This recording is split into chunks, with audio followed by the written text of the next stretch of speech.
Être riche et avoir l'air riche sont deux choses totalement différentes.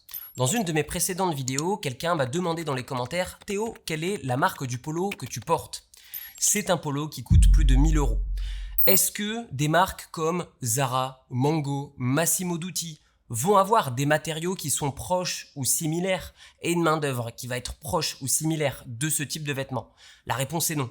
Maintenant, est-ce que vous avez besoin d'avoir les meilleurs matériaux du monde avec la meilleure manœuvre du monde? La réponse est probablement non plus. Salut, c'est Théo, bienvenue dans cette nouvelle vidéo et aujourd'hui, je vais vous donner 5 raisons d'avoir l'air pauvre et pourquoi c'est important. Et à la fin de cette vidéo, je vous dirai pourquoi j'achète des vêtements dits de quiet luxury. La première raison pour laquelle vous voulez avoir l'air pauvre, c'est tout simplement pour vous protéger des faux amis, des femmes vénales, des personnes tout simplement qui ne vous veulent pas forcément du bien, mais plutôt qui en veulent par rapport à vos possessions matérielles ou par rapport à votre statut.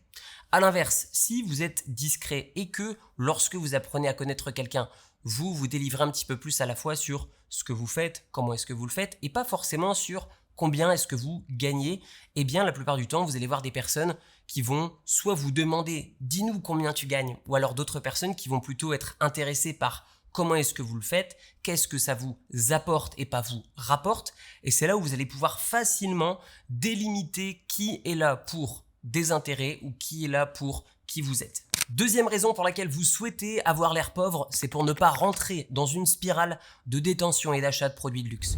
Je vois encore aujourd'hui dans mon cercle d'amis, pas proche, mais dans mon cercle d'amis tout de même, des personnes où dès qu'elles gagnent ça, elles se sentent obligées de dépenser au moins ça ou voire un petit peu plus et toujours en quête d'argent.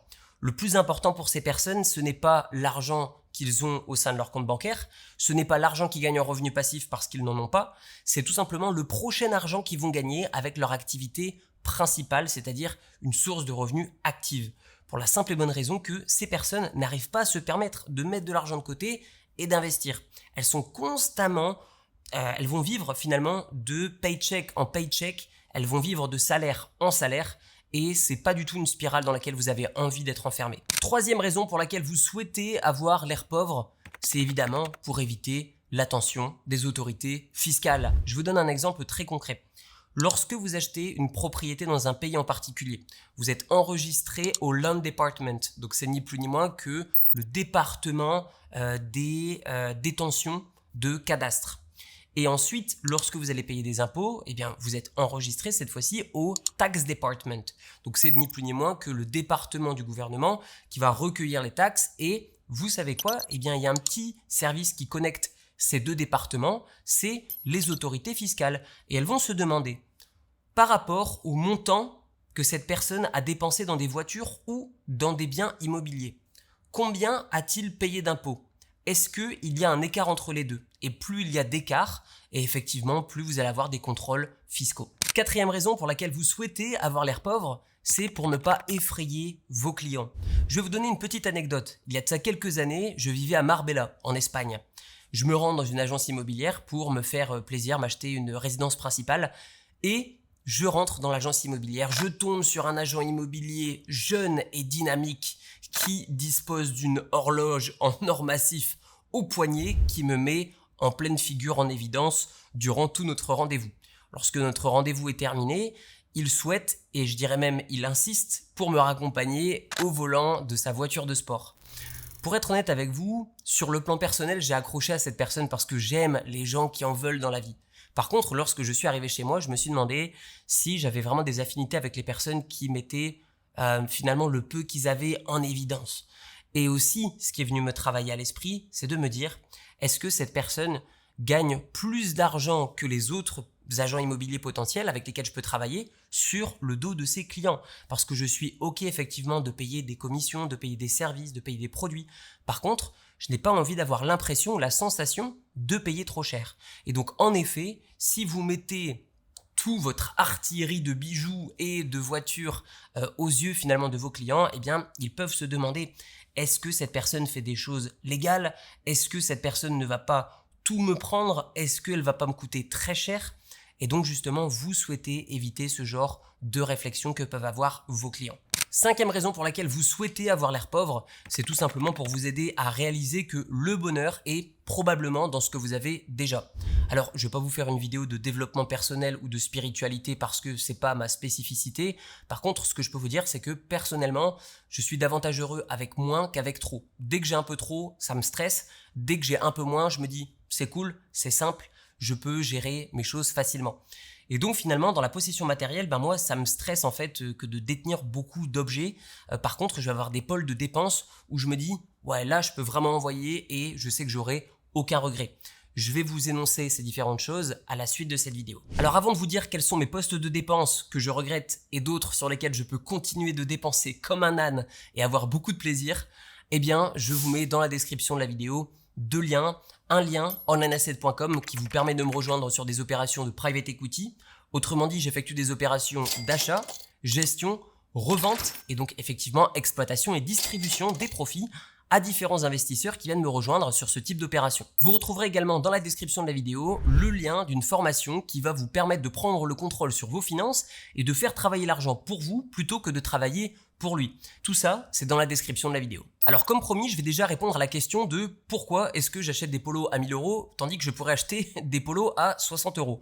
Et je vous assure que s'il y avait des polos qui étaient le même niveau de matériaux, le même niveau de main d'œuvre, le même niveau de qualité, le même niveau de service, je vous assure que je serais très content de payer des polos à 60 € plutôt que de les payer 1000 €.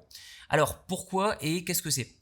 Il y a de ça quelques années, il y a un concept qui a été mis en avant qui est le Quiet Luxury. Il n'y a pas de logo, il n'y a pas de marque apparente. Moi, ce qui m'intéresse, c'est plutôt les matériaux et c'est surtout l'assemblage et le service. Je vous donne un exemple très concret. Demain matin, je dois prendre l'avion. Il me manque une ceinture et il me manque 2 polos. J'envoie un message au vendeur de la boutique.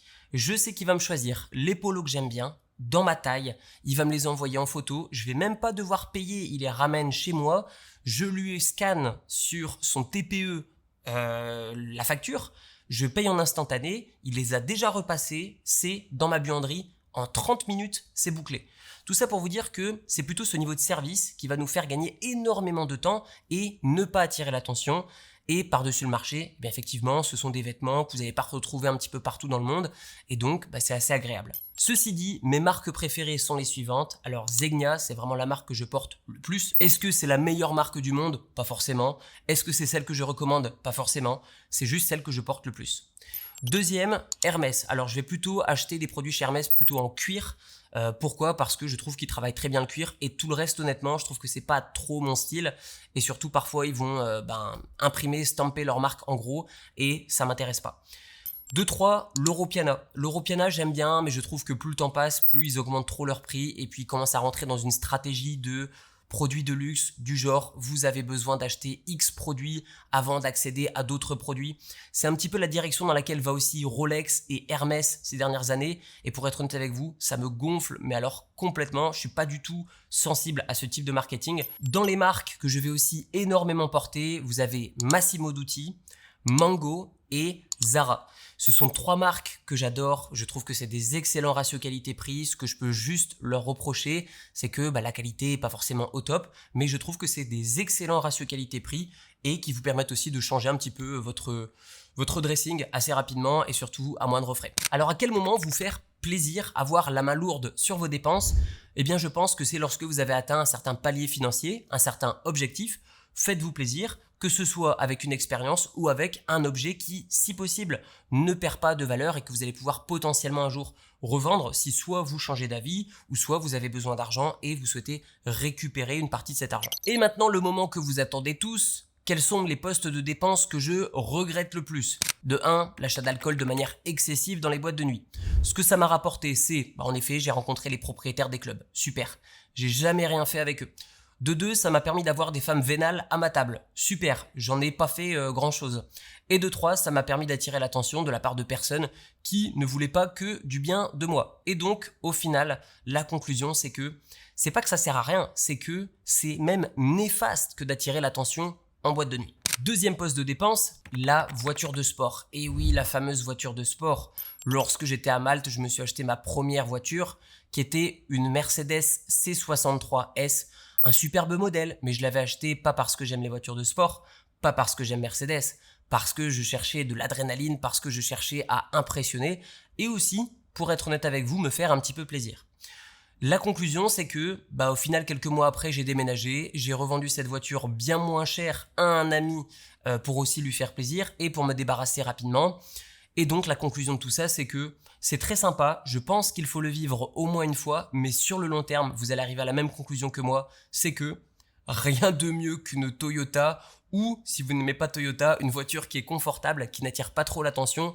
Moi personnellement, j'ai mon Toyota Alphard avec mon chauffeur, je suis très bien, très discret, personne ne sait qui est dans le véhicule et tout le monde se dit que c'est un Toyota, donc c'est parfait, ça me convient. Le troisième type de dépense que je regrette le plus, ce sont les vêtements avec des gros logos, avec des grosses marques dessus. Et je ne retiens toujours pas la leçon parce que dernièrement, je suis tombé sous les charmes de cette boîte à montres de chez Louis Vuitton qui coûte je ne sais plus. Et pour être honnête avec vous, j'ai même pas assez de montres pour remplir cette boîte. Donc je trouve ça un petit peu ridicule, mais c'est un très bel objet de décoration qui est chez moi, qui va certainement terminer en donation à un ami ou en mode de revente à moitié prix. Et enfin, les deux types de dépenses que je ne regrette jamais, c'est les voyages, que ce soit avec des amis, que ce soit en couple, que ce soit avec ma famille, je ne regrette jamais. Cette année, j'ai effectué énormément de voyages avec des amis, en couple, que ce soit aussi avec ma famille.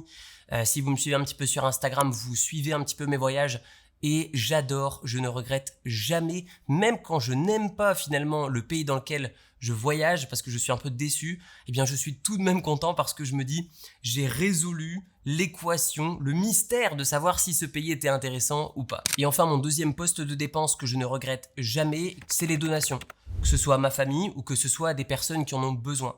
Pas plus tard que la semaine dernière, j'ai donné de l'argent pour deux causes différentes. La première, c'était l'éducation des enfants en Thaïlande qui en ont besoin, qui n'ont pas assez d'argent pour se payer une éducation. Et la deuxième cause à laquelle j'ai donné, c'est pour réparer les dégâts issus d'une inondation qui a été créée dans le nord de la Thaïlande, qui est dans une ville dans laquelle j'ai vécu pendant 1 an. Donc, je ne regrette pas du tout ce type de dépenses. Par contre, je vous invite à faire ce type de dépenses, ou plutôt d'investissement, ou plutôt de donation. Vous appelez ça comme vous voulez, mais à vous assurer que l'argent que vous donnez arrive bien à la personne qui en a besoin. Parce que parfois, vous donnez à des associations qui ne sont pas entièrement bénévoles. Et parfois, vous avez des personnes, par exemple, dans la rue qui vont vous demander une donation. Ces personnes sont payées par l'association qui est bénévole. Et donc, elles doivent déduire les coûts issus de ces personnes qui, elles, gagnent de l'argent en vous demandant des donations. Donc moi, personnellement, j'essaie de toujours m'assurer le plus possible que mon argent arrive bien dans la poche de ceux qui en ont besoin. On arrive à la fin de cette vidéo. J'ai beaucoup parlé dans cette vidéo. Je ferai un format un peu plus court la prochaine fois. Désolé, j'étais vraiment passionné. Les liens dont je vous ai parlé sont dans la description de la vidéo. Je vous dis à très bientôt. Prenez soin de vous. Ciao, ciao.